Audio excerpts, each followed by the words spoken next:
Please rise and pledge allegiance to the flag. Pledge allegiance to the flag of the United States of America, to the republic that stands one nation under God, indivisible, with liberty and justice for all. Now, before Mrs. Munson gives roll call, our thoughts and prayers go out to Doug Dick. He had his knee replaced yesterday, I believe. I was wondering when he has it. And Andra is at a church function that started at 5:30. She should be here shortly. So on that note, we still have a quorum. Okay. So we'd like to do roll call, please. Okay. Andrew Benson. No. Katrina Binkowitz. Here. Doug Dake. Joseph Wetmore. Here. Edward Levine. Here. First thing on our docket is item number 4, Lansing Community Library Report by Christine Eisenhuth. It's in your packet. And if Andra wants to add anything, we will call upon her later. At least we'll give her the opportunity. This brings us to our Lansing Youth Service report, which is also in the packet. And then we come up to our county legislator, Mike Sigler. Very snappy attire tonight, Michael. Yeah, it's hot. Thought you were at a rugby game or something. You were. We're starting to leave. There you go. Hello, thank you for having me again. I want to thank Marshall Lynch, of course, our public information officer at the county. I do draw very liberally from her reports. So, also I want to thank the town for having the Community Day of Kindness on a day that I'm not going to be here. I'll be away, so I appreciate that thoughtfulness. Make sure you got a first pen on the way out. I saw them. They're nice. In the news, the legislature approved funding for the Community Science Institute, that's CSI, to perform laboratory testing to help address harmful algae blooms in Cuba Lake. The cost is like $4,100, $4,150. I've used them actually to test my well at my house. They're up by the airport. Some people, myself, thought that this was kind of redundant testing if DEC does this. CSI is quicker about doing it. Although the DEC won't use their data yet to close beaches or to open beaches for swimming. The important thing is we've got a bunch of people out there now that are actually looking for HABs. I wanted to see that continue because it's hard to get volunteers to actually do things like that, and these people are, and they needed a place to report those findings to, and CSI was a good repository for that. So that's why I voted. It's $4,000. And you never know, maybe the state will say, hey, you guys are doing a great job down there, we're going to use your data. So that's what I'm hoping for.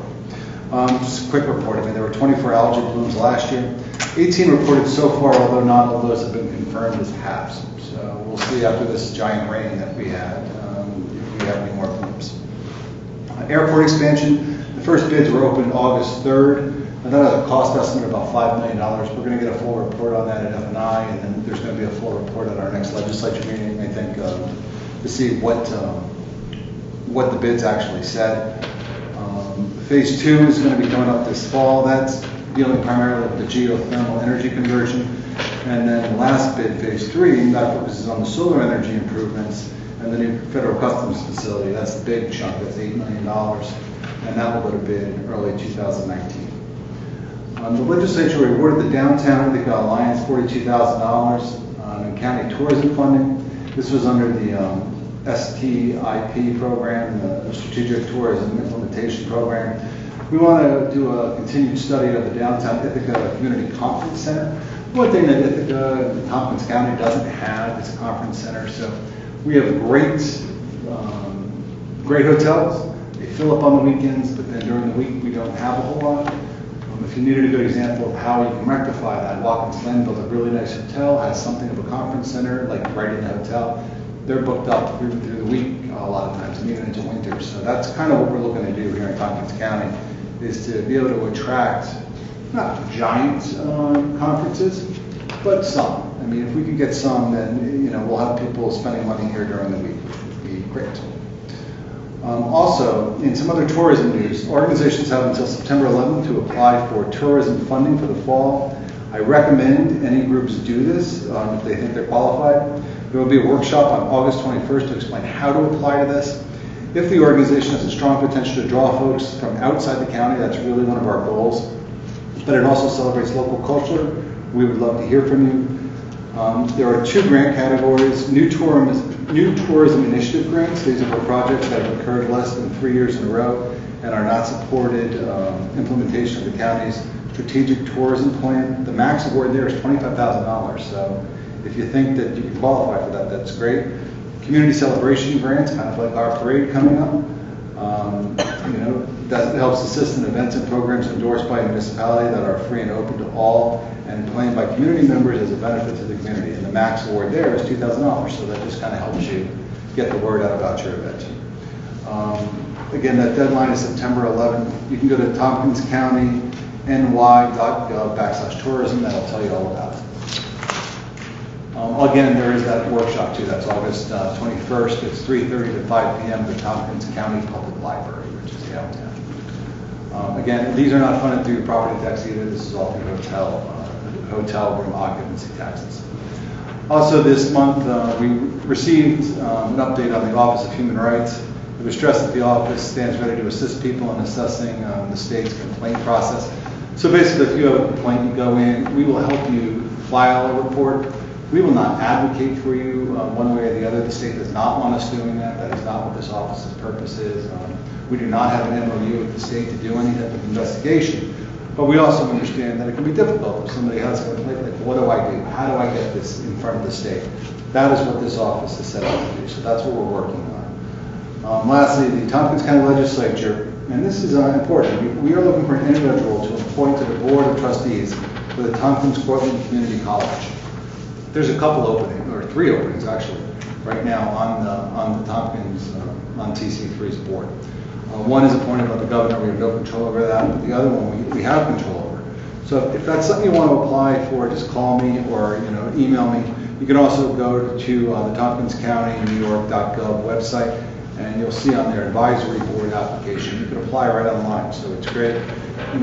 This is the kind of thing you're going to set policy for TC3. You're going to set budgets, and you're going to say where you kind of want this to go. And that, my friends, is good. We will have a meeting later this month. I will be missing that meeting because I will be away next week. I will give you a full report on everything next month. Any questions for Mike? The conference center.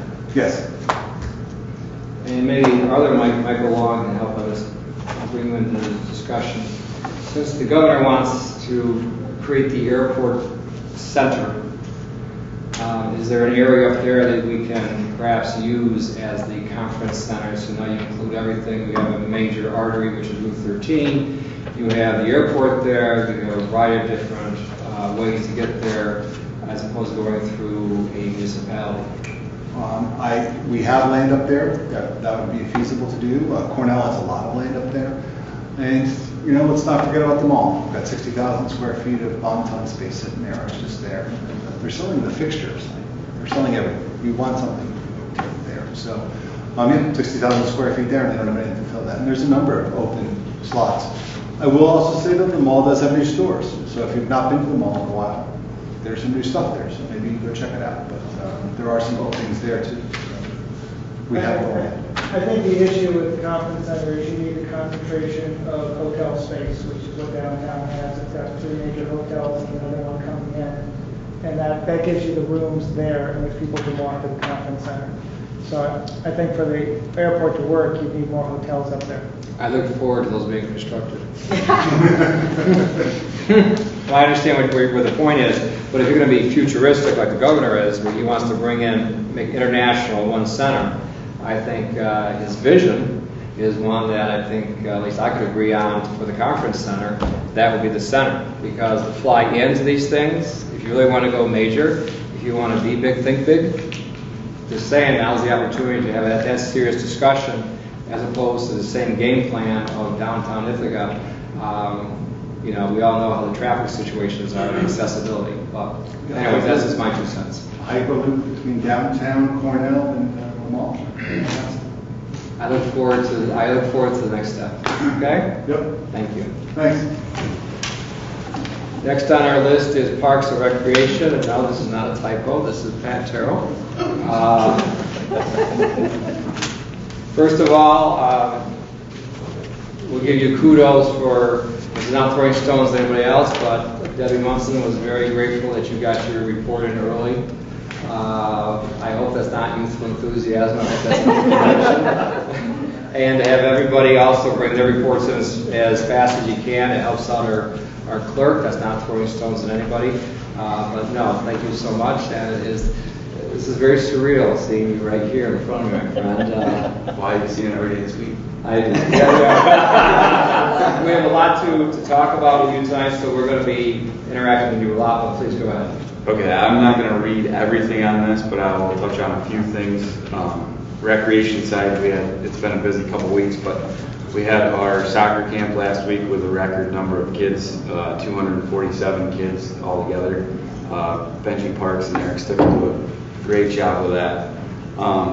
One thing that I left out of the park section is the Lighthouse 5K fun run this weekend. It's a great community event. Lots of our varsity sports teams running this. So other than that, if you have any questions. Does anybody? I have a comment, which is, if the rest of the transition goes as smoothly as this, I look forward to this a lot, because so far there hasn't been one hiccup. Thank you. I appreciate it. And I know that you've, like the dog that caught the car. Now what do I do with it? But you have an idea what you want to do with the car, so that's all good. But having said that, no, we'll have questions for you later. Okay. I think we've come up with already some positive solutions moving forward that'll give value to the town, and we'll have those discussions a little bit later, okay? Ed, I have a question Sure. about the Sure. fun run. Sure. Did you make clear to them not to spray on the new?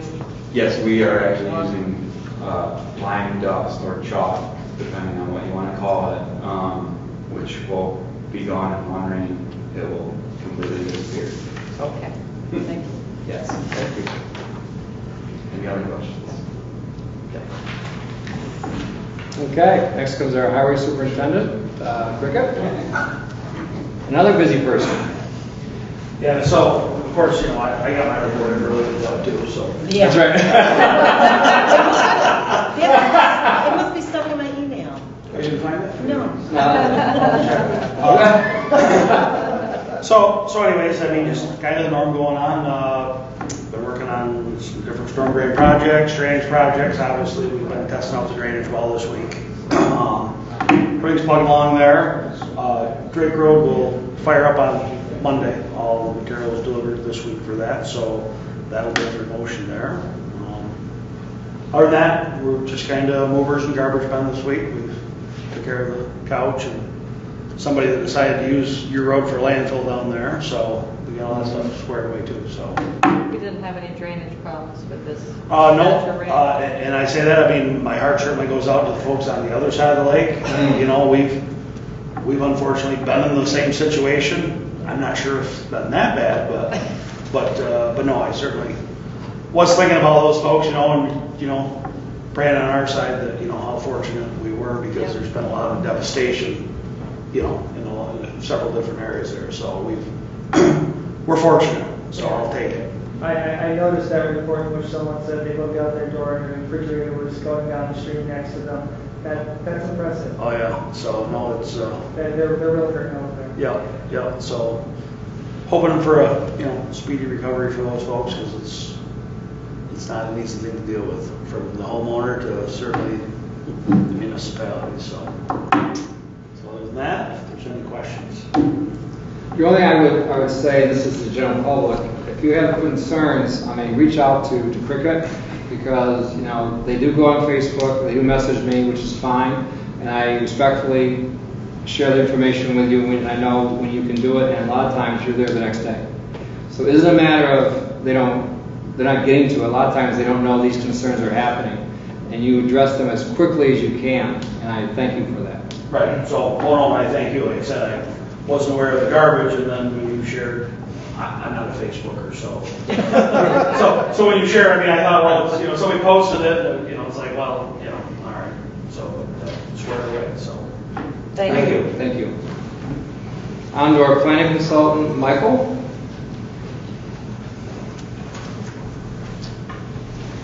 I'll try to follow suit and keep it short as well. Briefly, Woods Edge, DOT had a couple more changes for the intersection design, which has been resubmitted on the 10th. The map was filed for the subdivision for Cornerstone. We've got the SAMS grant. The detailed budget was accepted by them. They're now writing the contract phase, so we're in that step, which is great. We did get more information from NICEAG on the street light program. They've got a closer number now. The next step in the process is to do an evaluation of exactly where everything is and do the needs assessment to make sure that our numbers and their numbers match up. We did submit the $5,000 grant request for the Clean Energies program from NYSERDA. TCAT, as I know Joe is familiar, we had a very nice meeting on site to look at the Warren Road bus stop for Village Solar Village Circle. And I think we've got a design that Larry Fabroni is drawing up right now to try to deal with the stormwater issues on that particular corner. So I think it was a good meeting. Everybody agreed to look at that in detail. We then came up and looked at the site here at the town hall as well. So I think we're working on that as too. And for the general public's information, August 28th from 4 to 6:30, TCAT's going to have a strategic meeting at the Tompkins County Library in the Borg Warner Room. I think I left copies in all of your boxes about the new routes. We also have got 4 new routes going into Lansing on the bus number 37. So I think the conversations with them over the last several months have helped them see that the increased need here, and as the development continues, then they're hoping to have additional routes on top of that. So That's exciting. that's great. We also looked at some other things. We've got the planning board issues, but first, Myers Park, I put in each of your boxes the final version of the grant request and how it broke down between the 2 different programs. Again, working with Patrick and Cricket and Steve Colt, we were able to massage a few things, add a few more of the projects that were part of the overall comprehensive plan, capital plan list for Myers Park, and add those in as matches. So we're fairly aggressive, and again, it's an ask and a request. We should hopefully hear something in late October if we get one of these grants or both of these grants, or they may also be reduced in terms of scope, depending on how the money is allocated. But the next step in the process is the regional council will award priority points to the region. As you know, last year we got 20 points out of 20 points for the region. So it was a good sign. I hope that we have a stronger application this year. I'm sure we do. So planning board update, we had a site visit with the Finger Lakes Marina. So we got together with the neighbors and the marina and had a very nice conversation about trying to get along with the property issues. So I think we made a lot of progress there. As you know, Hillcrest, we've talked about tiny homes. That'll be on the ZBA agenda next week on Tuesday. And as you know, I think you're going to talk a little bit about the potential of rezoning a couple parcels. We have the subcommittee met again today for the land use update, and actually we have a draft all set.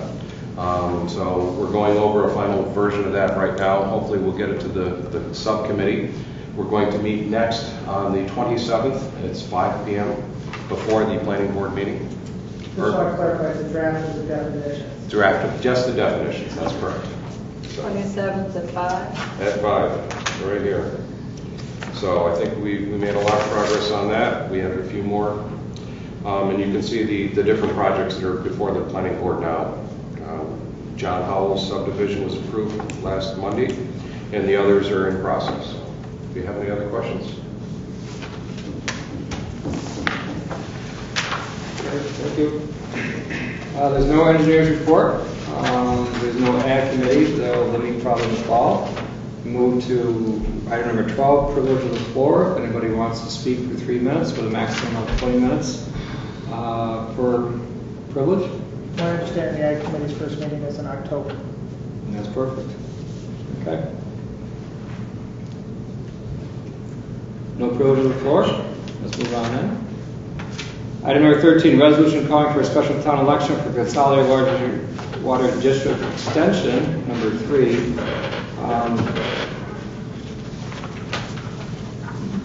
Guy and or Deb and or Guy, if you want to weigh in on, give us some parameters here before we ask for a motion? I see that the date here is September 26th, 2018, between the hours of 7 a.m. and 7 p.m., and it is here at the town hall. Is that correct? That's correct. Well, that's what I said I'd ask, that's what I wanted people to pay for. Okay. So if it, I'm just reading out the resolution. Just right, if it passes, if this resolution passes, I understand that's what would happen. That's what we'd be aiming for, to meet the 60-75 rule and ballot printing and a whole bunch of other stuff that you have yet to see, but it'll take more than one email considering your attachment limitations.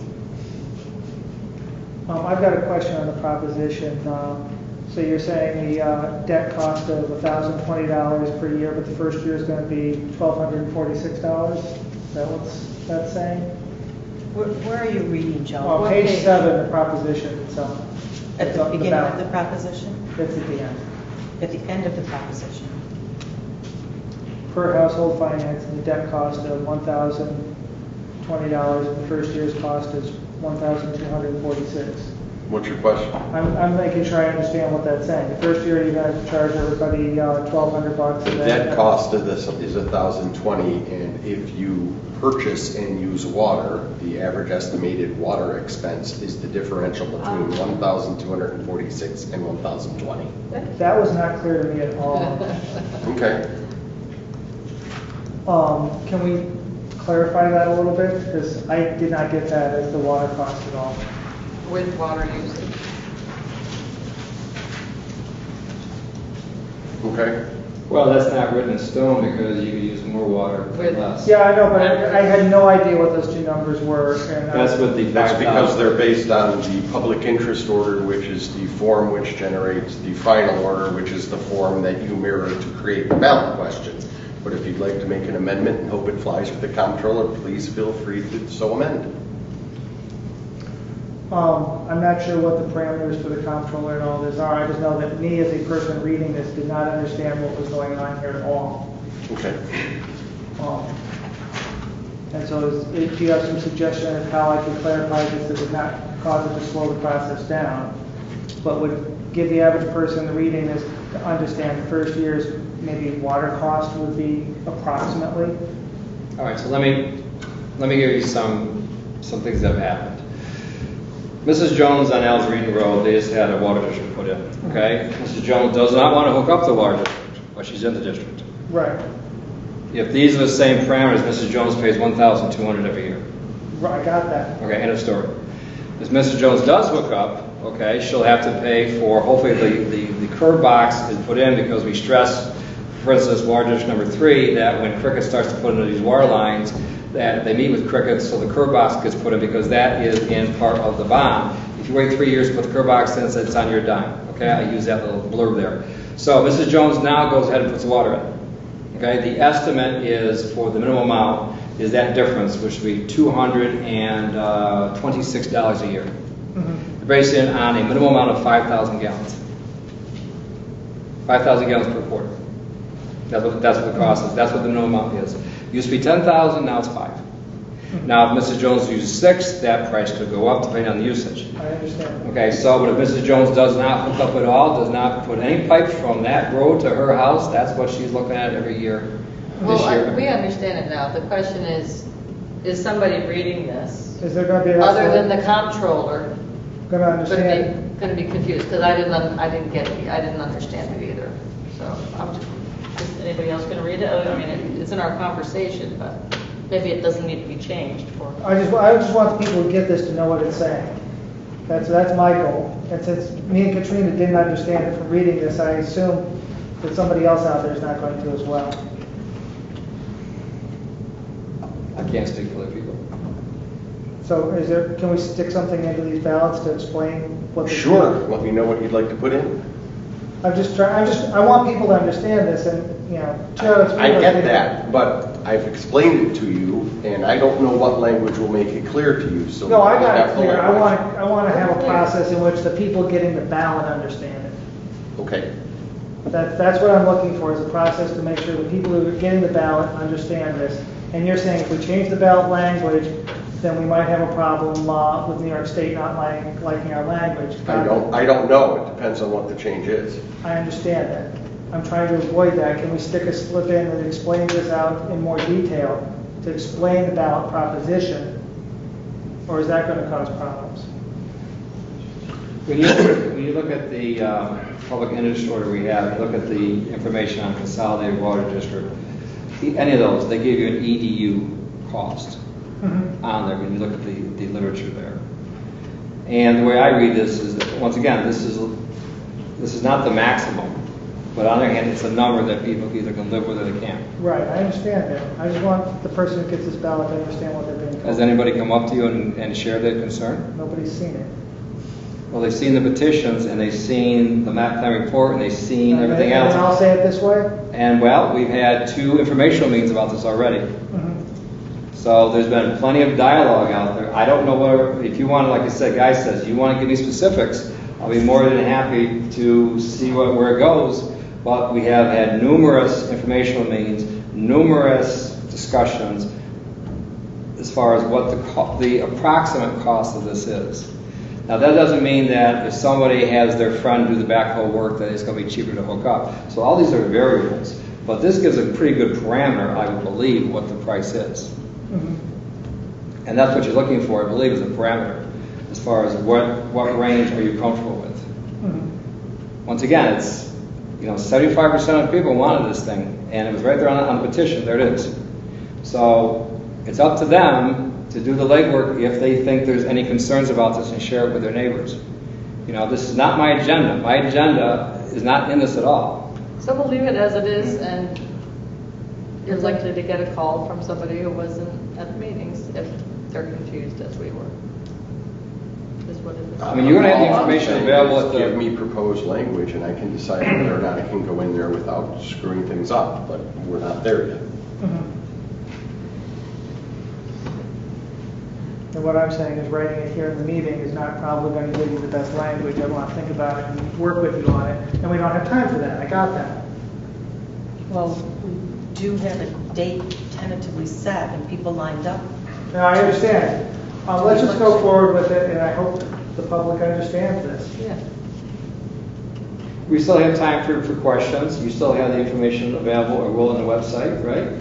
You still have For the copies. election, that will, But also the information about this proposed district. So maybe you could just, on the website, at this section, add, no? No, I'm just asking for a clause. I'm not I wanna move asking this- for I a want- 17-page summary of what is a water district. So if it said and, comma, with average estimated water bill costs for a first year's cost of $12.46, would that do it? Yes. Yeah, Just a clause? yes. Yes. That'd be fine for me. Okay.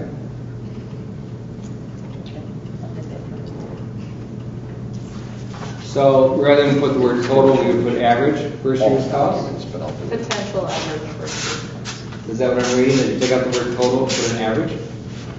No, because it would be a total of the average water costs plus the debt service costs. Okay. And I'll make changes in all the rest of the election documents to match.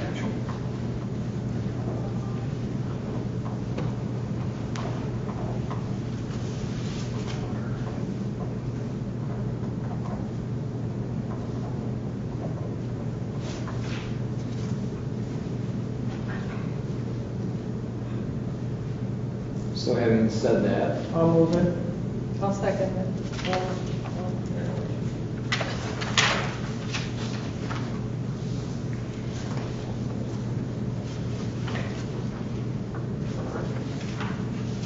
any further discussion?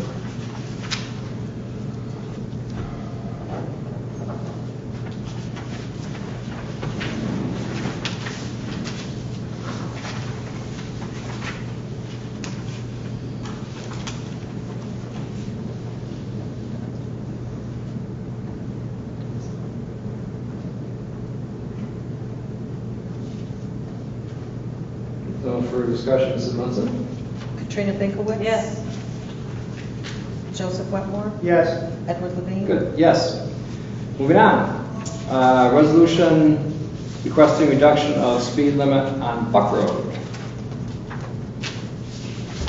If you've read the petition, there seems to be quite a few signatures on that one. That was a concern that has been there for a while. And once again, our dynamics of our town are that we have 19th century roads and we have 21st century vehicles. So without shoulders, it makes it difficult to walk on it, plus the fact that the residents of Buck Road want this speed limit reduced. So what the procedure is, and Joe knows this intimately, and you can discuss the next one, is that we pass a petition, or the concerned citizens do, for that area, for that residence, and they bring it to the town board, and we pass a resolution, send it to DOT, and we see what happens. And some of them, like going down from here down to the school, that was refused. Atwater Road was refused.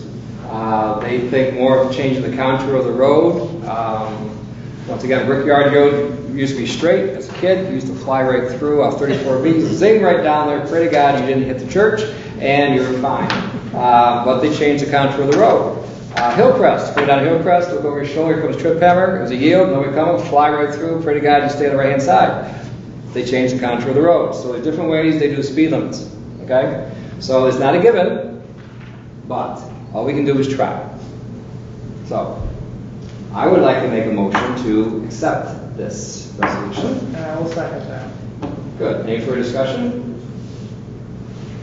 Mrs. Munson? Katrina Bickowitz? Yes. Joseph Wetmore? Yes. Edward Levine? Yes. Now, item number 15, resolution requesting reduction of speed limit on Salmon Creek Road.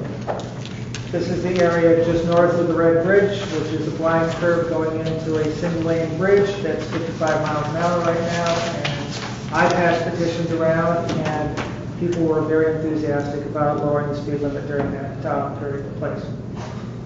Is this, as I read on the petition, it's a half a mile About. from the Red Bridge? It's just past the S curve, doesn't quite get up to the next set of. Does not go up to Lockerbie Hill, right? No, that's it. Contrary to what the rumor mill says, right? No speed humps, right? Contrary to what the rumor mill says, okay. I think Cricket would object to speed bumps. As so would I, yes. Makes it hard to plow. Yes. Okay, How far? half a mile. From Red Bridge north Yeah. Yeah. to 45? Um, From 55 to 45? I think we bring it down to 25. 25. It's a blind curve going into a single lane bridge. And I would point out that people, when they were looking at this, complained that people aren't slowing down enough in Ludloville. And that's a real concern in Ludloville, is the speed limit there is not being obeyed. So would you like to make a motion? I will move this. I'll second. Any further discussion? Mrs. Munson? Katrina Bickowitz? Yes. Joseph Wetmore? Yes. Ed Levine? Yes. Two quick questions then. What part of Buck Road and speed limit? What part, Buck Road is big and winding and has... As you come from, as my memory serves me right, as you come from Conlin Road down Buck, it's like 25 miles an hour, quote unquote, until you get by McCain's, which is amazing no one's been killed there yet, around that hump. So I believe it starts in that area, goes all the way down to Brickyard. Okay, so it's that, the curvy part that goes down All the way to Brickyard. to where the Methodist church is? Correct. Okay. Or it goes from Brickyard all the way up to the Curry Park, whichever you want to do. Right.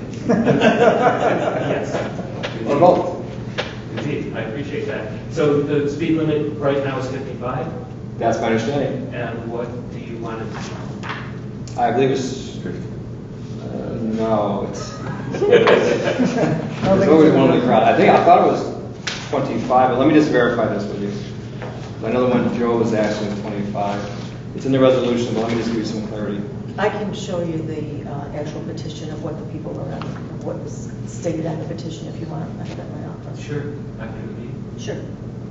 Okay. So, but... Because the petitions actually go in. The town doesn't really have any, other than they say, okay, yes, we'll have it looked into. It doesn't, it's not up to this board or the town to make any of this decision. Yeah, I've read the thing on the DOT website. the board's endorsement helps them decide. Right. Well, it brings it to their attention. Yeah.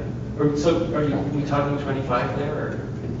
I don't see I don't that, maybe I'm recall It's mistaken. not in the resolution. I don't recall seeing a speed on it, actually. Or I thought there was one, but I could be mistaken. And my other question is, do we know how many people signed the petition? We have copies. I can show them to you. I think Buck Road was 4 pages. And I think Salmon Creek Road was less only because you have less residents. Yeah, there's almost no houses there. There's like 25 people Yeah, somewhere. yeah. I'll be glad to show it to you. Thanks. Can I ask something? Why not? You Go ahead, said Klaus. you will apply to DOT for them to change it. I thought I read in the news like a year ago that about a new law that was implemented that the municipalities decide for themselves what the speed limit is. I'm not aware of that clause, to be honest with you. The only thing we can do is request it. And it's up to the decision of the DOT. That's my understanding, to determine what the speed should be reduced. Cricket would know. So I believe you'll find that villages and cities have a lot more, or, you know, Not the town. yeah, the liberty to kind of set theirs because it's just a small area. I mean, the tough part with towns and counties, stuff like that is when they send somebody out, they send out traffic engineers, and it's sight distance and population, and, you know, there's a lot of deciding factors. You can request what speed you're liking, but at the end of the day, they're going to, based on their models they put together, will decide, you know, we've tried Hillcrest 3 or 4 times. They did finally extend the 45 up the hill a little bit. That's been asked a couple times over the years to be, you know, dropped to 30, but But even they are constrained by the state DOT in terms of how low you can go. Because the village of Lansing's been dealing with this with the new senior housing thing here as well. oh, okay. And they had a curve that they didn't like, but they couldn't make the speed limit low enough to make the curve make sense Right. because of the state. So, I mean, but anyways, we've got a couple that have been in the mill since January and haven't heard back from those, so these ironically, these couple here maybe will get something soon.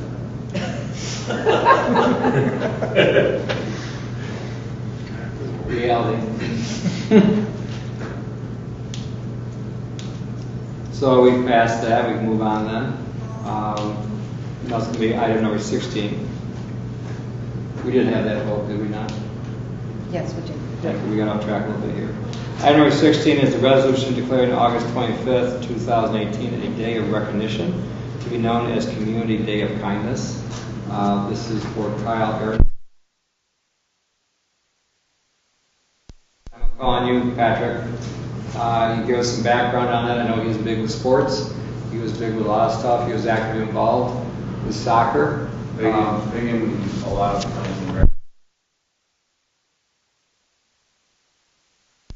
So his mother has been putting together different fundraisers to raise money for scholarships for kids in our programs.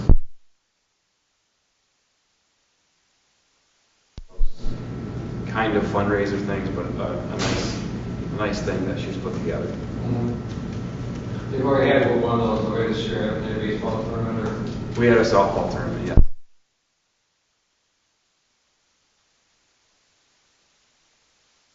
A lot of them in our office, so stop by and grab one.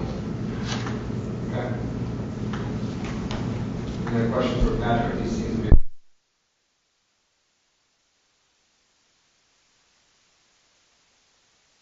Giving more background information. We've done that in the past.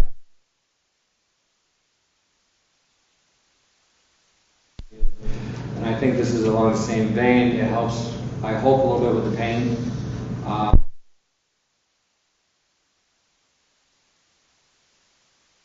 And hopefully it will continue to be helpful.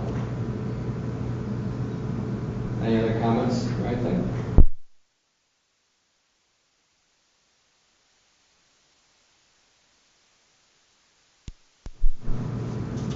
Katrina Binkowitz? Yes. Joseph Wetmore? Yes. Edwin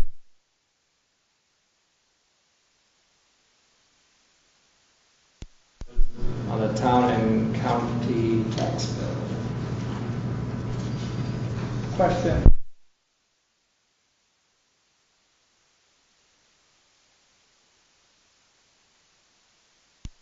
Attaching it to the taxes if they owe $10 or more? The resolve.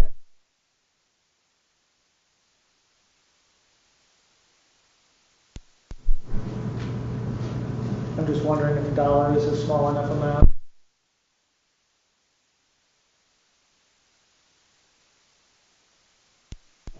Okay. I'm fine with it. It's just-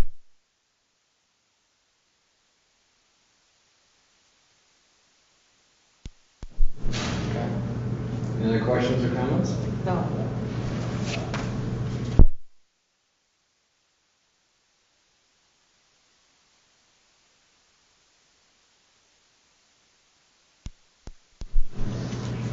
Katrina Binkowitz? Yes. Joseph Wetmore?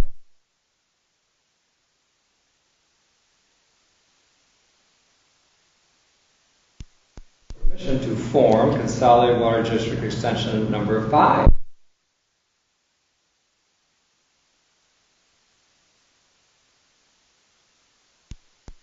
The 30-day period has expired, and now it's time to move forward. Guy, you want to make?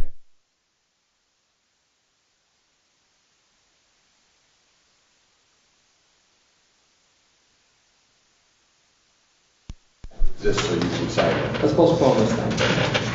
You got to ask? We're all good? Okay.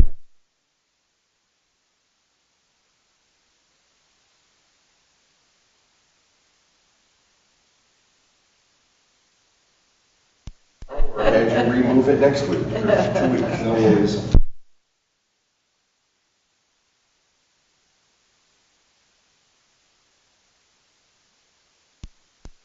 Unfortunately, was, well,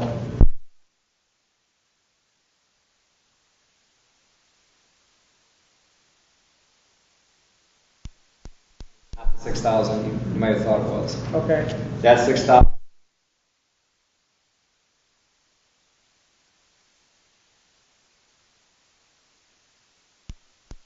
The point that we had another emergency, we'll put an earmark on here somewhere that we have.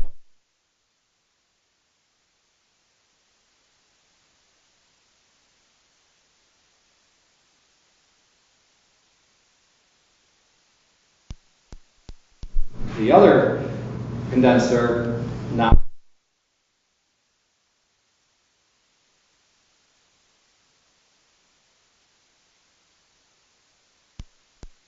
The air conditioning unit's up to speed here.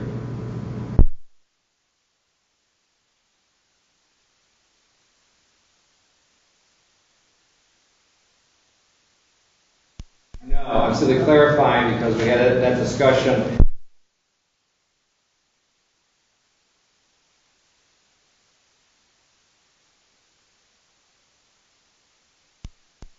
Emergency expenditure. What I think is important.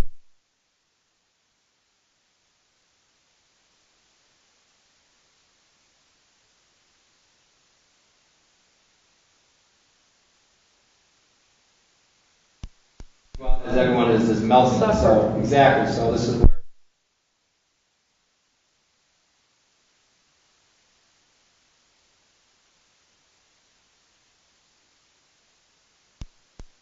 The thing with the mileage is that with Michael, you did great on your mileage.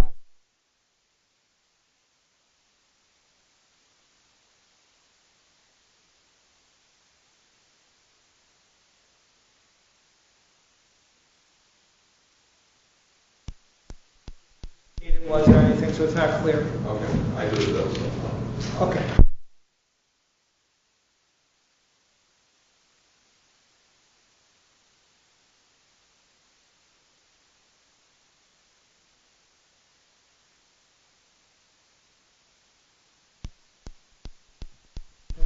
Budget mileage.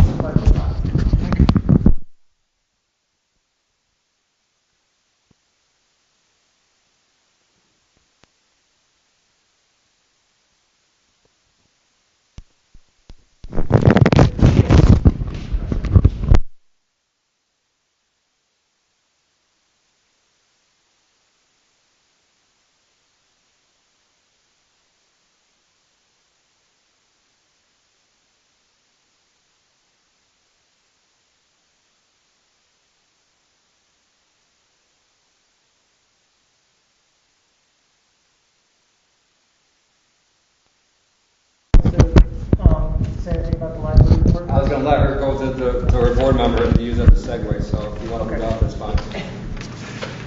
Do you want me to move on? You can talk as long as you want, Joe, keep her up to, let her keep her up to speed. No, you can't. Let Joe. No, I'm sorry, Joe, 3 minutes. Okay, I want to start with the TCOG meeting that I've been attending. One of the things I want to bring up is the SWIFT 911 system that they're implementing. This is huge, and Lansing needs to get more involved in this. There's two aspects of it. One's the county aspect, in which basically what happens is individuals can sign up for this, and they can choose which different kind of reports they want and how they want them sent. Do you want an email? Do you want them texted to you? Do you want a phone message that calls you and gives you a message?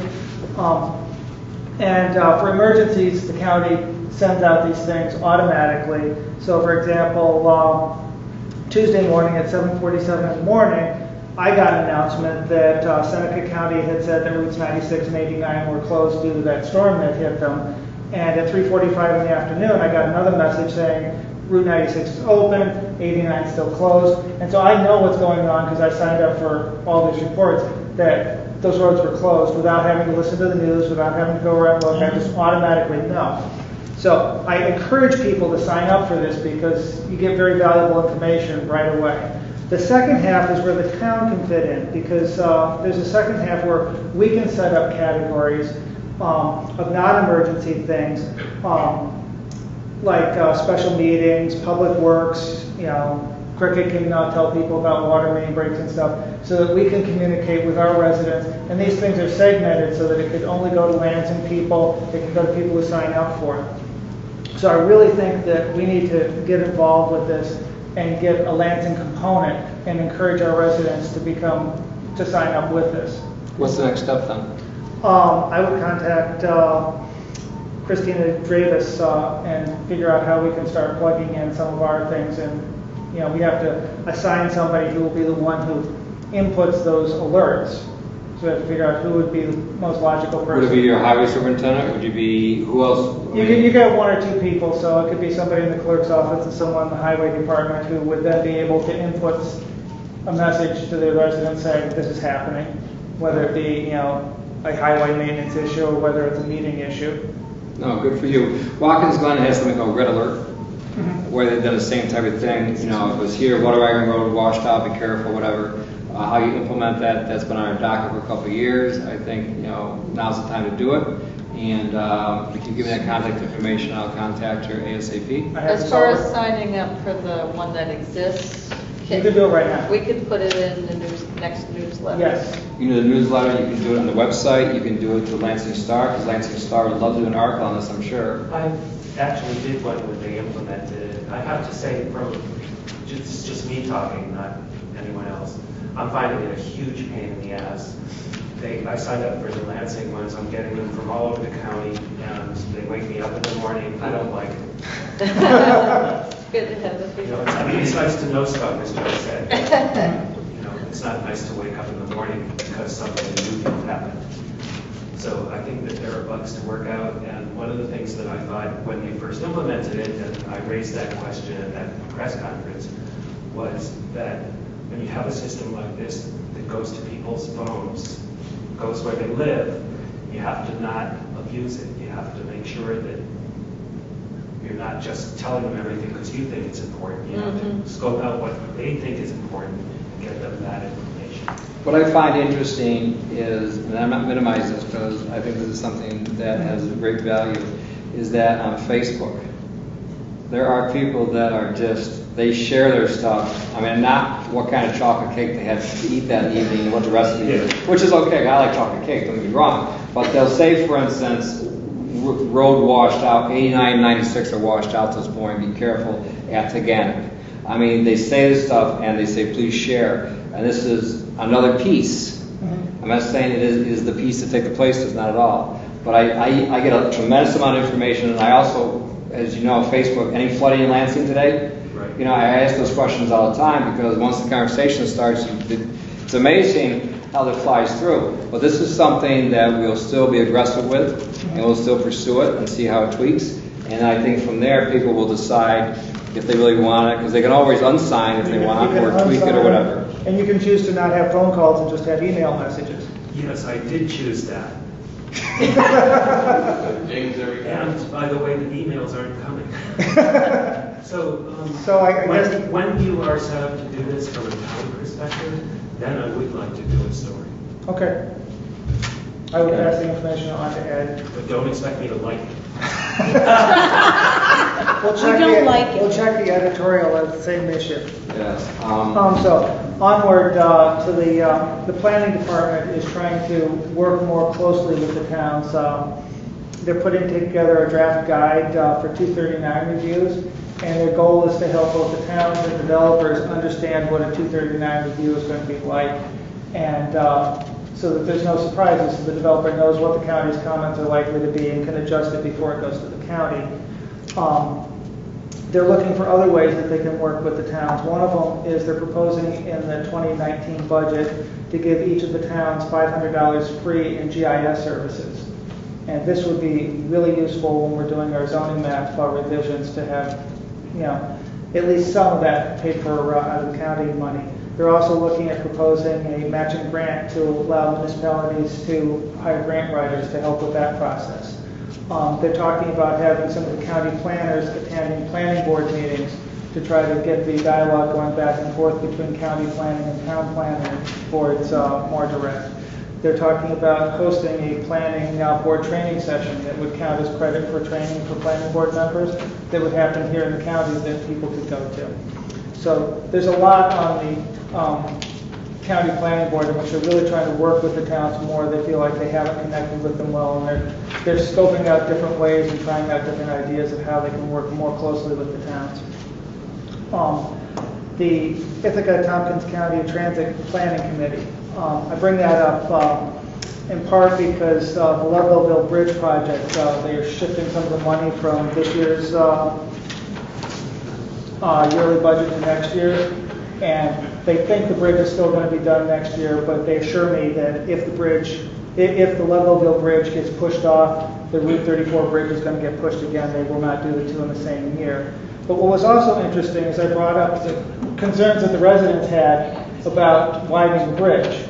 And Mark Frechette of New York State DOT had not heard of those concerns. And so now him and the county are going to get together and discuss more of those concerns about an extra wide bridge there and how it's going to affect the residents there. So that's really good that that message got moved up there. What are the residents' feelings? They don't want it bigger? They don't want it wider because it's going to allow people to drive through the village or the hamlet more quickly, and they see the narrow bridge as a traffic calming measure. And DOT wants to build a bridge with wider lanes and wider shoulders in a hamlet that's not going to have a wider road. But what about people walking? They have no provisions for a walking section. Oh, The residents would have rather had those shoulders Yeah. as raised shoulders for people to walk Walk across, across. as opposed to at-grade shoulders that people are going to drive on.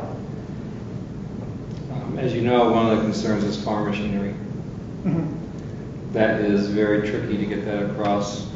That's not a heavily farm machinery bridge, given they're not going to bring it across the No, Red it's- Bridge. Talk to Dave Hatfield, please. Yeah. That was a tremendous concern of his. Yeah. He's got about that much room on both sides. Mhm. And I know that the Schnocks are going to lose a lot of their land or had a potential to widen it as far as they want, but perhaps a little wider would be the nice compromise so that the Schnocks still have a yard and don't have a coffee drive-through for everybody because they're right next to a porch. But on the other hand, can you make it narrow enough so that you don't have that impact, but also for farm machinery or emergency equipment or anything else there? I'm just saying that these are all things to talk about now. Here's the problem. New York State has a minimum size bridge, and that's bigger than people want.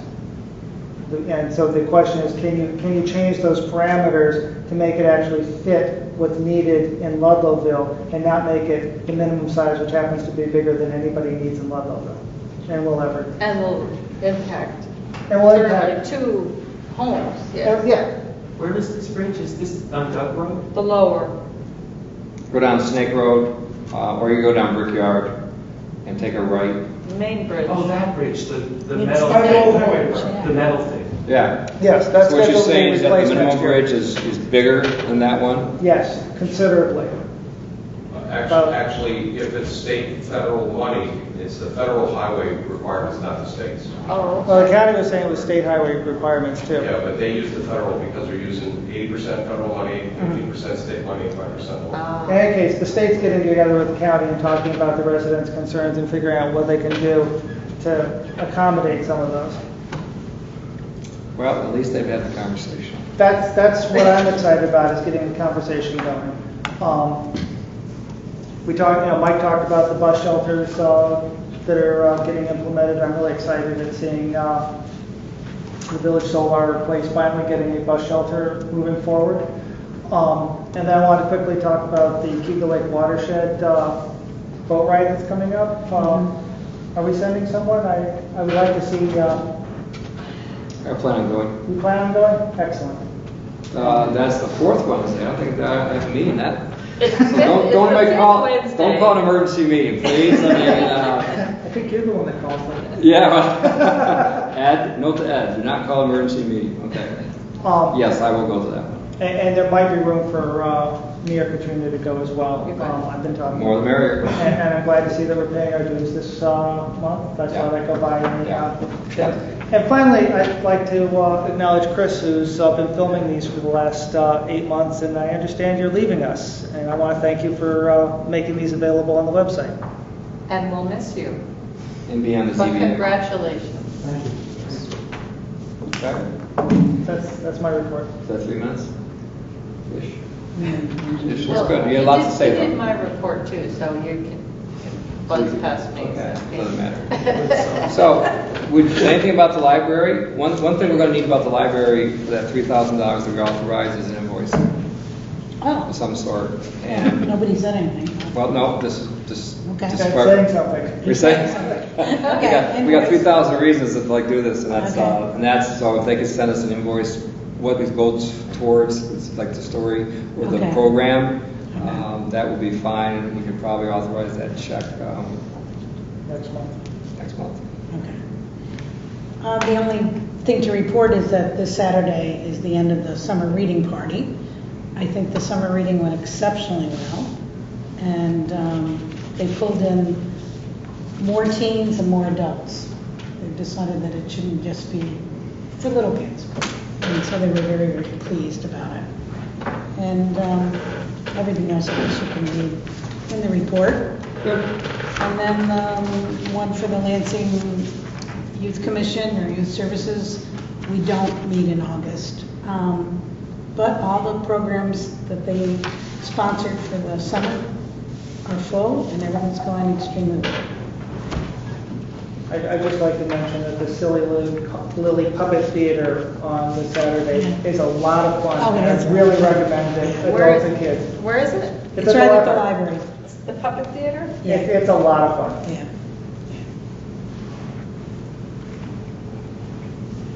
Anything else? Are we talking about this? I'll mention it when we talk about Chris is leaving, and you had a second. And we're talking about. We'll talk about that in a working session. Okay. And we will mention that the Lansing Town Center Trail Policy, we'll talk about that at our next meeting in September meeting. Okay. Okay, we'll address that then. Anything else you want me to talk about for you? No. Okay. Very well. She'd like to talk about a salmon that's sitting at home. Yeah. There's a couple of things that, first of all, once again, Chris, thank you for all you've done for us with the website, helping the website with Joe and with Patrick, and also all of the other stuff you're doing. Much appreciated. It's bittersweet, but I'm very happy that you're going to back next to your mother and getting a very nice job. That's all. It's a win-win. It's a happy ending. And I know you've driven bus, you've done this, you've done that for the community, you've done a lot of different stuff. So sometimes good guys do win. So thank you. But you're always welcome back. Yes, you are. And in typical Chris Williams fashion, he has, which we'll talk about in our working session, is that he's come up with an idea to stream our meetings this will cost around $1,000 once, as opposed, this is just reality, we're paying someone $100 a month to tape our meetings. We'll get back the money in the first year. It's a live stream.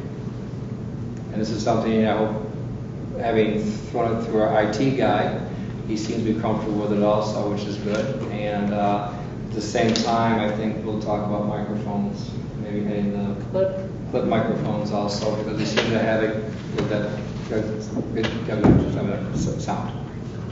Right?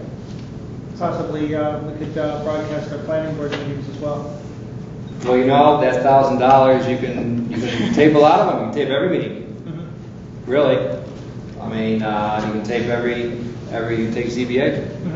Really. It's all. I think there's a lot of good come of that. That was you. The other thing, another typical Chris Williams fashion, is that you're willing to talk about the website on conference call. We had other discussions, but I thought was good. We usually don't want to leave any unfinished business. Different note, I've been asked to be on the Ithaca Airport Advisory Board. They want a Lansing presence, and they reached out to me, which I feel honored. And my first meeting is this month, and we'll see how we do with the transportation up there and everything else going on up there. And this is why we talk about, if you want a conference center, let's have that discussion in Lansing, in this center, but we'll see what Tompkins County decides. We'll see what the parameters are, and all I can do is be a Lansing advocate. But in this case, I'm working with the airport and that whole different projects they're on. And as I get more accurate information, I will share it with the board as far as what their progress is. Is this going to include the DOT Transportation Center up there as well?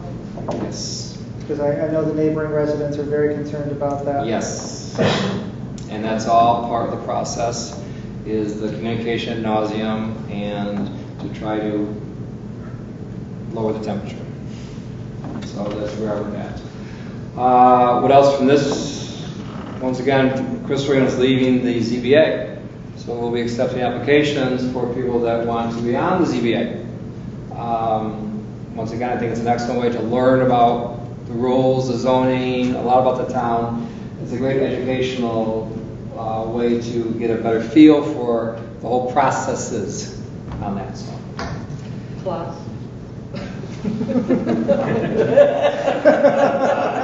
I think the applications will be at the clerk's office. Never happened. Supervisor's office. No, actually, I'm sorry. I take that back. They'll be at the planning.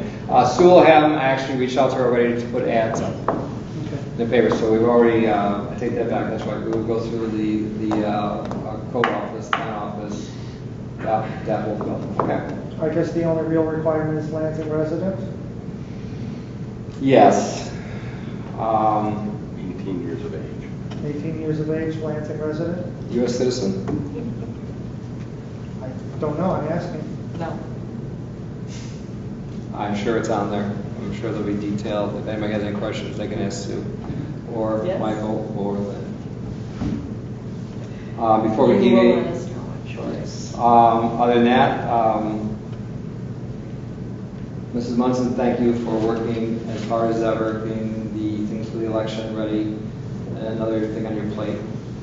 You just graciously just accept and just grind forward. So thank you and Laura for doing that. Do you have any comments tonight, or? No, I'm good. How about Guy? All good. Wow. Good. Do you want to take a 5-minute break before we go into working session? Sure. Okay. Let's just adjourn for 5 minutes then.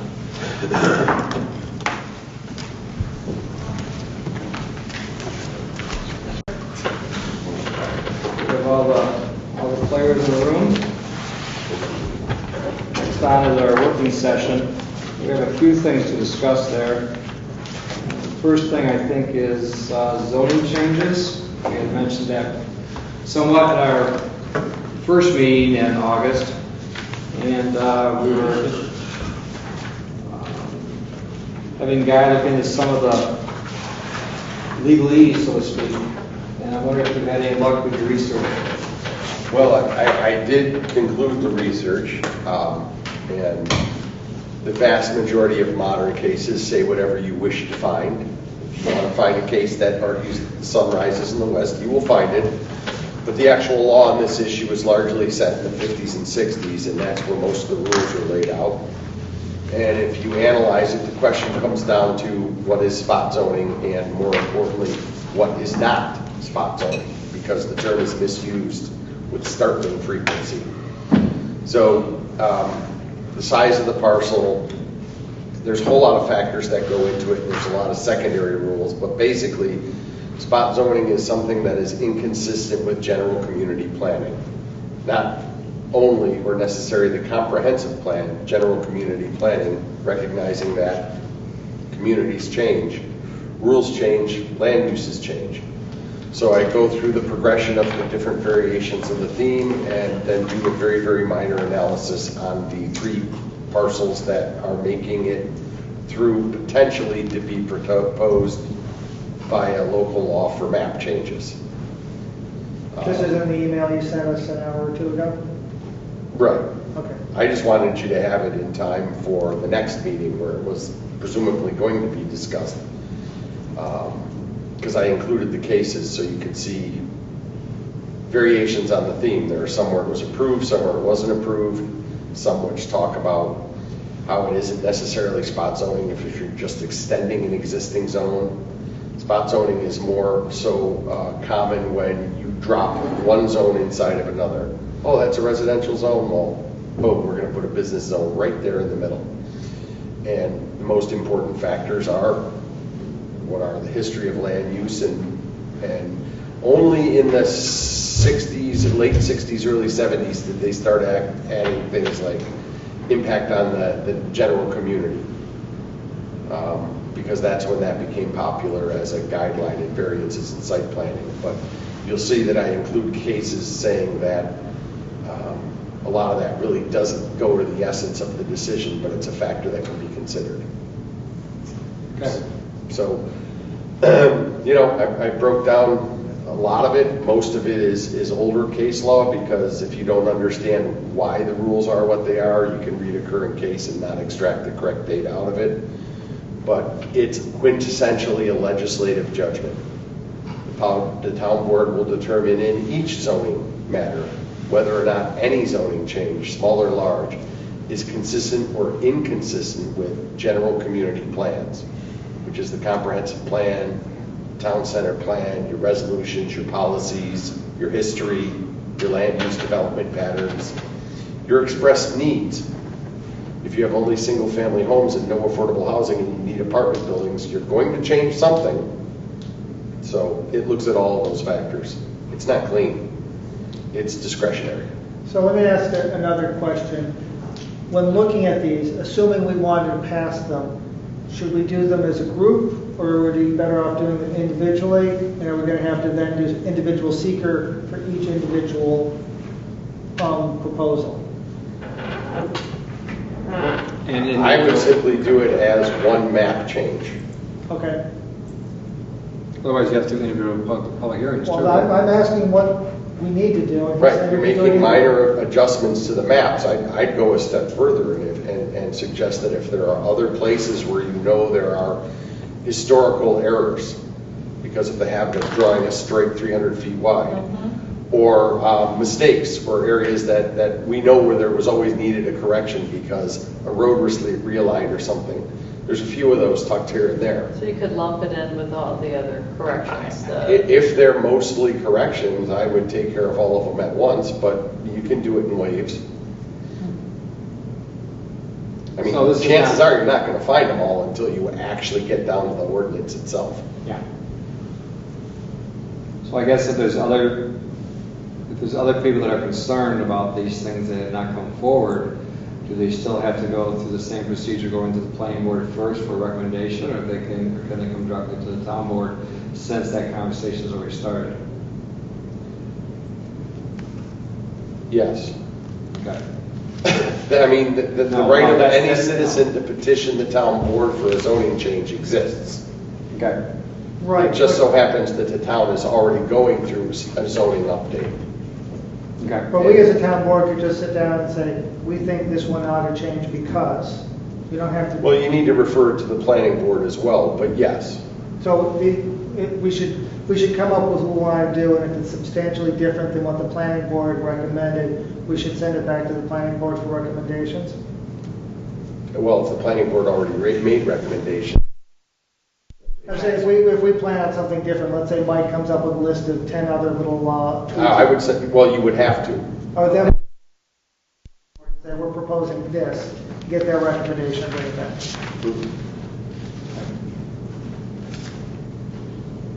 So it looks like. So,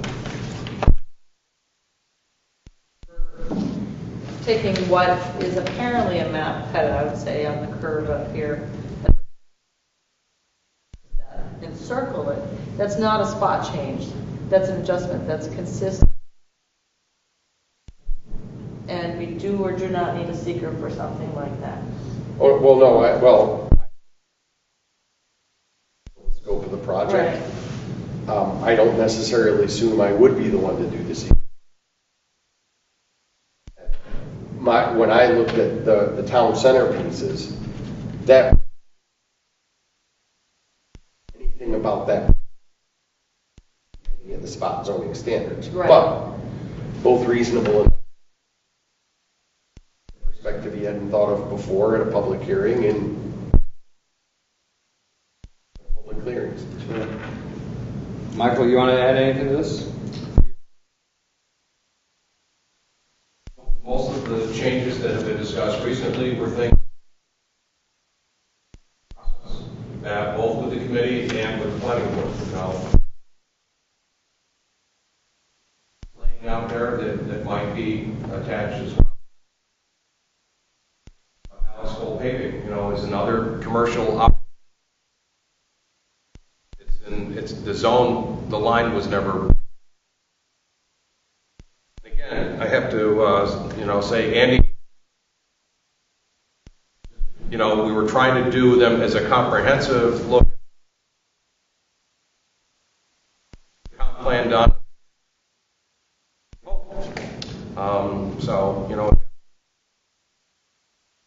Make a few of the map adjustments now while we look at.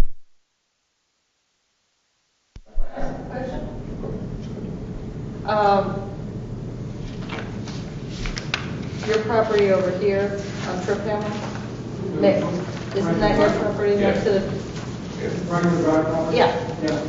Yeah, so I know you've been waiting a long time for some resolution on that. And it makes sense to me as far as extending to the road as the barrier. I believe the last time we talked about it, one of your neighbors is that the neighbor behind you that is completely fine with it. Had you contacted the neighbor across the street?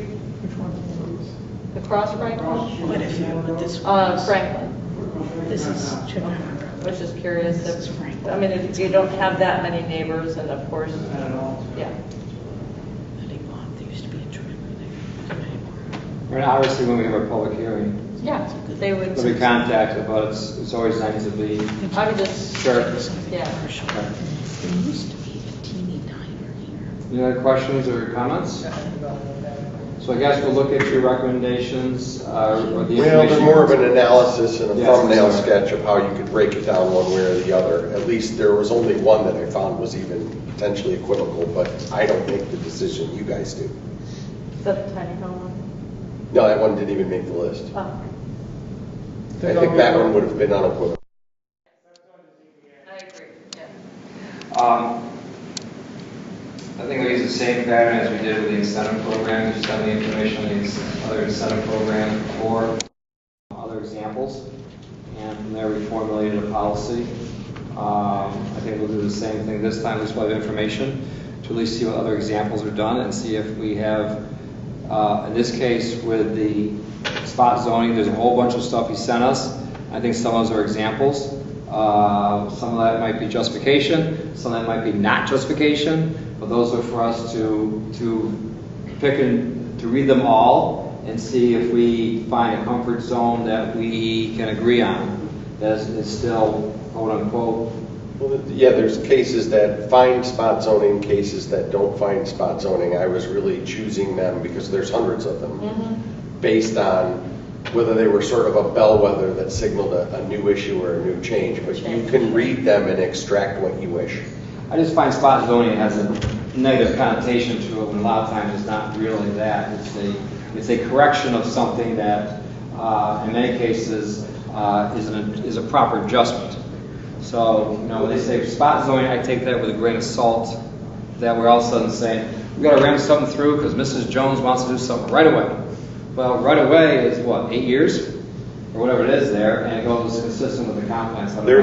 There's permissible and impermissible spot zoning, and the problem with spot zoning is that most people, when they try to interpret it, emphasize the word spot. And the word that deserves the emphasis is zoning. Yep. So this discussion will be continued at our next meeting. I look forward to reading all the stuff the guys sent us. Me too. I highlighted the stuff that I used for the purposes of my analysis. It may not be what you want to extract from a case. That was helpful. You might read it differently, but No, in terms of being a useful reference, having the highlighting there helps you find stuff quick. And if there's a case in there that triggers something and you want to read that case because it's relying on it, let me know. I can pull it. You can get them most anywhere. Cornell has a site, but I can pull it with case notes and stuff attached. Okay. I called it the daybed in my old office where my cat Spot used to sleep. I can always count on you.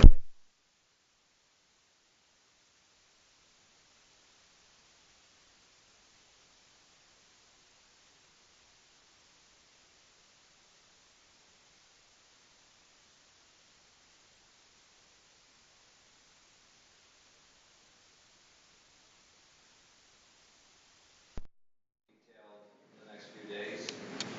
We're still tabulating, getting close as far as what it's look like. Thank everyone for reaching out to the department heads so far to feel for it. I know there was some groundwork done on the 5-year planning. Are we able to finish putting things into the... Well, we've given projections, Yeah. and given projections, I think that's a great start to find out where these expenses will be. I don't see anything jumping out of left field on us as far as that goes. The other stuff is guesswork. Well, there's some guesswork and some not. I know, talking with Cricket, he's got some items that he knows this is every other year, this is going to pop up. And the projections are just was it 2%, 3% increase over time. And if we could do some of the adjustments that we know are going to happen, I think that gives us a clearer picture of what's moving forward. Rather than just, an average plus 2%. Well, okay. And I'm not talking about a lot of work, I just know that there's some, again, Patrick mentioned, I forget what it was, but there's something Well, that comes up every 5 years, and it's like. You want to do it? I'm not the one with all those numbers in my head, it's the department head that has all the numbers, and I'm wondering if you can't just. We can send out an email to see if you see any major, let's frame it this way. Do you see any major costs coming down the road that we should be aware of that aren't in the system budget? Bumps, okay, like maybe the grade out in a couple of years, that type of thing, okay, which has been discussed. But do you see anything else? We're still waiting for needed assessments from the highway department consultant. Okay, that would be helpful to get that done. Right. Do you sense a little frustration in my Yes, voice? I do. Okay, just a tad. So, once again, we're waiting for other people's input on these. What's going to happen to the shop certificate? They're down to 19 million. Do they drop another 10? I don't know. At least we do know that the power plant dropped 25 last year. We're going to do another 10 this year. We do know that. And we do know it's going to be another 5 next year. Okay, so we know that's coming, which has been, okay. But you're right. How many, do you see any big expenses down the road that we should be concerned about, as opposed to doing this each year? The interesting thing with us is that we're not at a 3-month fund balance policy. We're at 6. So we've almost done this backwards, where we already have the reserves kind of built into Yeah, the we're fund not doing balance. this in a nervous state, but I think with some potential big shrinkages, knowing where the things that balloon, just to see it. I'm open to all that discussion because I think if we put all the big ticket items on there, then we can start to say, oh, look, everything's lining up for 2021. Now we have a chance to adjust because we see it. Whereas, if it's in each department head's thing, you may not see that all the big ticket items are lining up. I would, I would also give you about another budget season, and you'll find out that these guys have already done that, but that's okay. I know. I can put it into words for you. The rest of you may already know about these things, and that's fine. I can no problem reach out to our department heads and see if there's any major stuff coming down the road. But I think what you'll do is you get more in the budget process. You really sense how these gentlemen in the room right now run it like a business, and they have tremendous foresight. So I will do that. I don't mind doing that, okay? But on the other hand, just let it come to you. I understand. Just let it come to you because these guys. This is going to also help me when we're talking about our fund balance policy, because now I've got a long range, backwards and forwards, to start saying, all right, what do we need and why do we need it? No board member left behind. That's my philosophy, right? And you know that by now, right? We're going to work more closely with that. Yes. Moving on then. Cleaner. It's bat time. So, Do I have to sit at the table? if you want to, whatever comes. I'm gonna say any more. Dad, can you put that spotlight right there, please? The cameras will turn towards you. You mean you've been sitting there so long, you're frozen into your seat? All right, so let me give you some background here, and what we've come up with is, as we continue to evolve from Mr. Colt leaving, is that how do we make it more efficient? What are our options? And first of all, kudos to Corey Silk. He's done everything we've asked him. Exceptional. But he was the cleaner slash rec guy slash highway guy. Okay?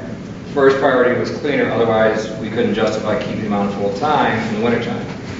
We now find out that his talents are better used off at the highway department, full time.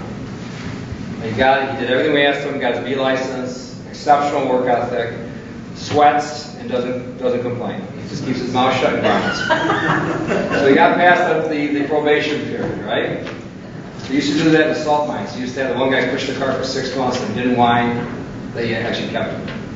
Not this salt mine, a lot of ones. So having said that, Patrick and I sat down with Cricket and came up with, we have quotes from different cleaning facilities. We also met with somebody that wanted to go full-time, which I'm a little hesitant to do because you're dealing with full-time benefits. Mm-hmm. Now that person wasn't a great applicant, but how do you give value to the town?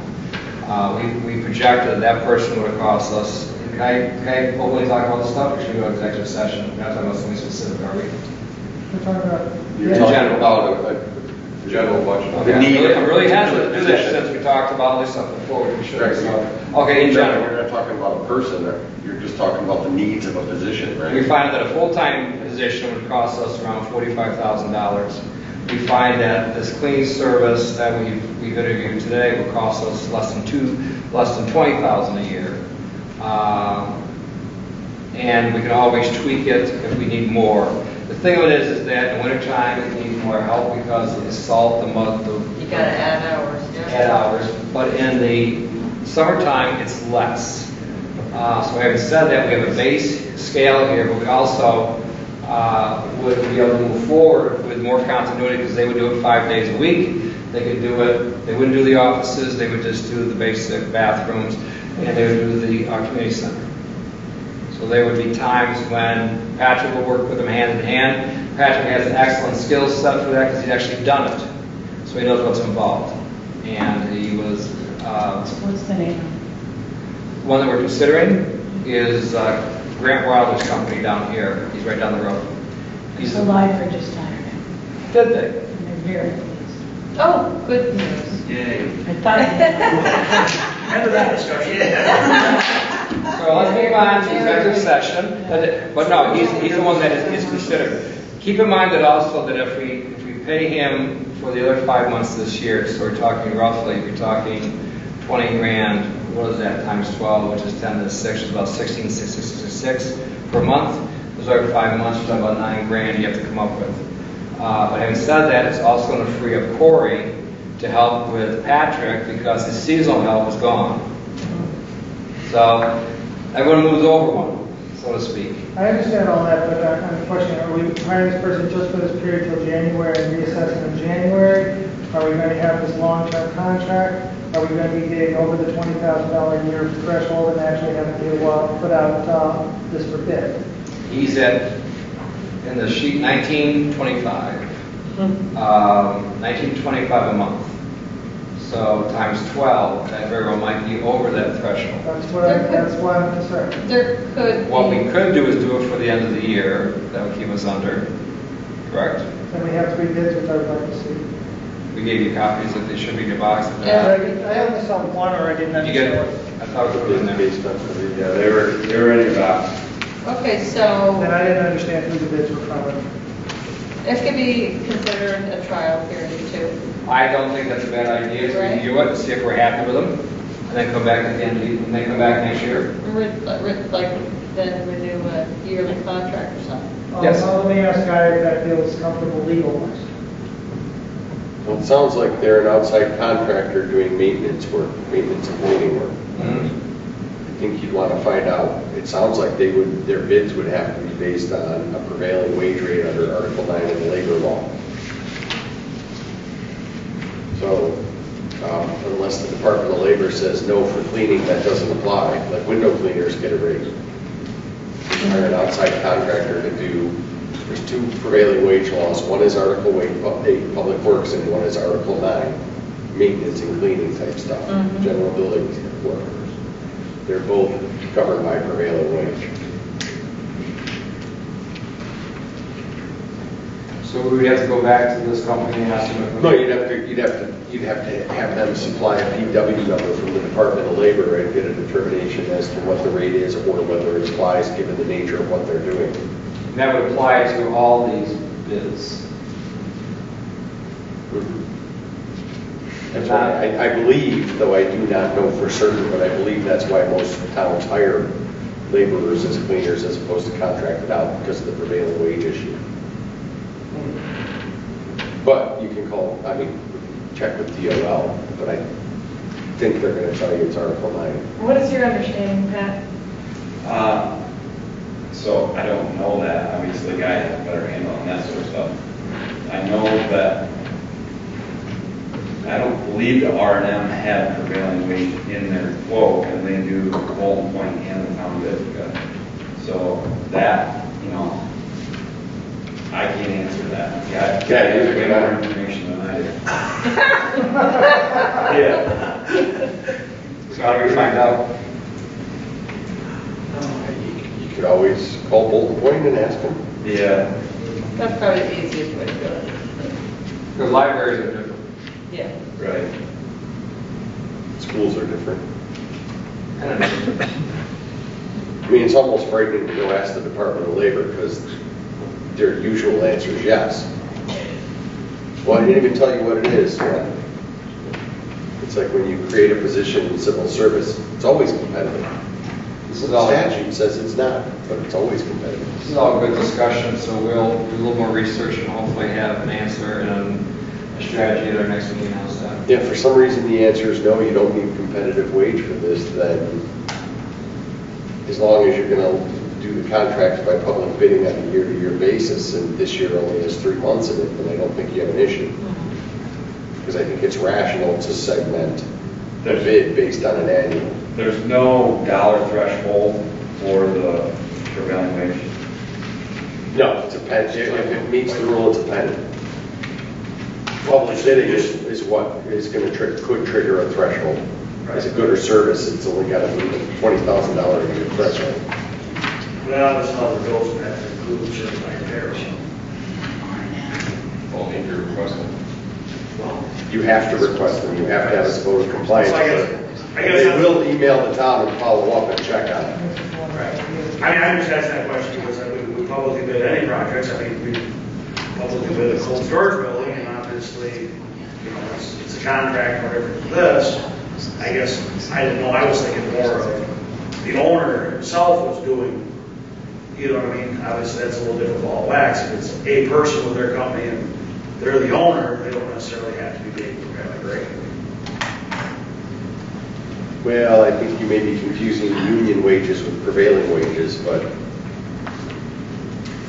Well, let's make some, Patrick, can make some phone calls and get back to us. Do you understand what you're asking for? Yes. Okay. Yes. Unfortunately, yes, he does. I don't want to delay this to you, but I also want to follow the rules. Yeah. No, Well, this is one of those rules that criminal liability attaches, and they've been enforcing it, so it's one of the ones that really Should makes be sense to paid look at. attention to. Right. So there are some exceptions for like leases where you're controlling, like borrowed servants and like where, you know, they're under your direction and control and not the direction and control, but if you're going through a public bid process, it's definitively an outside contract, so I don't think we have an end around there, not that we should be looking for end arounds, just looking at where the issues might be. So either way, we would have to open this up for public bid. Next year, yes. But if it's only in the interim, we don't.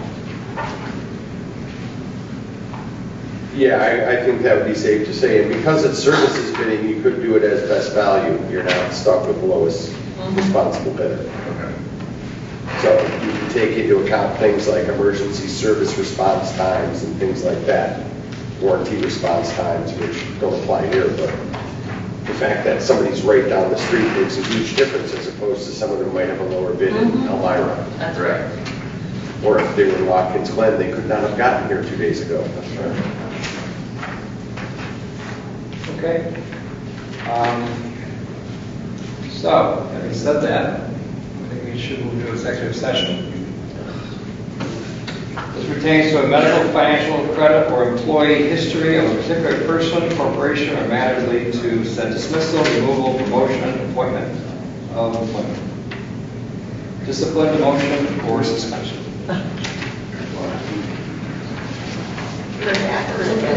Would you go to a NICOM meeting? I stated a Reverend Finley.